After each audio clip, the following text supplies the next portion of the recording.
بھلے دنوں کی بات ہے، بھلی سی ایک شکل تھی، نہ یہ کہ حسن تام ہو نہ دیکھنے میں عام سی، نہ یہ کہ وہ چلے تو کہکشاں سی رہ گزر لگے، مگر وہ ساتھ ہو تو پھر بھلا بھلا سفر لگے۔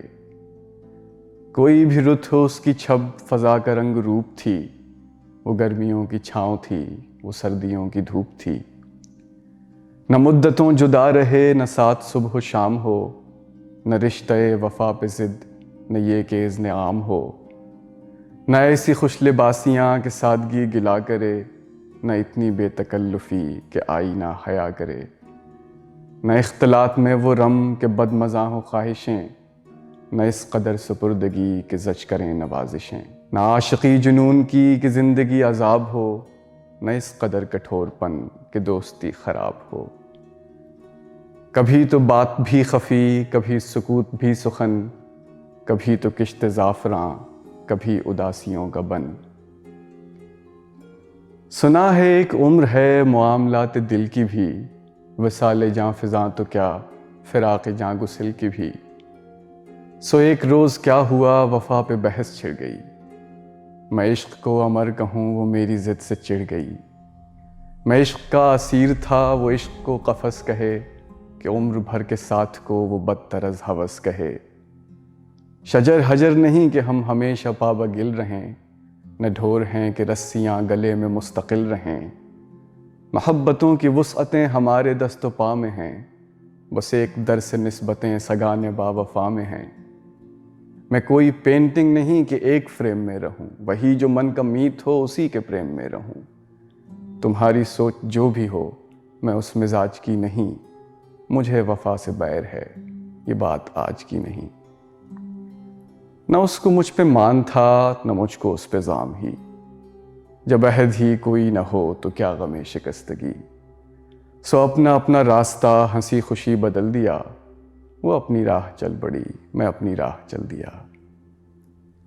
بھلی سی ایک شکل تھی، بھلی سی اس کی دوستی، اب اس کی یاد رات دن نہیں مگر کبھی کبھی۔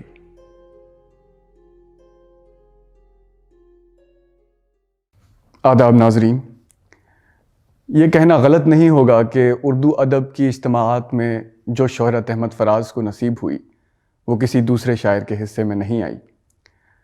مقبولیت کا یہ عالم تھا کہ ان کے والد جو ہمیشہ ان کو احمد کہہ کر پکارا کرتے تھے، عمر کے آخر میں انہیں بھی اپنے احمد کو فراز ہی کہنا پڑا۔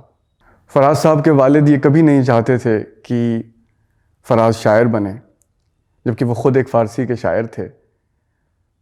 جب فراز نے پہلی دفعہ انہیں اپنی غزل دکھائی تو فراز کی ڈانٹ پڑی، کیونکہ وہ نظم بلکہ غزل عشقیہ شاعری تھی اور انفیچویشن کے سبب لکھی گئی تھی، اور فراز اس وقت 9th کلاس میں تھے۔ تاہم یہ صرف ایک واقعہ نہیں ہے، یہ ان کے عشق کی بنیاد ہے۔ فراز ہمیشہ عشق، محبت، امن اور دوستی کے حامی رہے۔ نہ حریف جاں نہ شریک غم، شب انتظار کوئی تو ہو، کسی بزم شوق میں لائیں ہم دل بے قرار کوئی تو ہو۔ یہ اداس اداس سے بام و در، یہ اجاڑ اجاڑ سی رہ گزر، چلو ہم نہیں نہ سہی مگر سر کوئے یار کوئی تو ہو۔ فراز کی خوش بیانی رومانیت سے لبریز ہے۔ وہ مانتے تھے کہ عشق صرف حقیقی ہوتا ہے جسے دیگر عشاق مجازی کہتے ہیں۔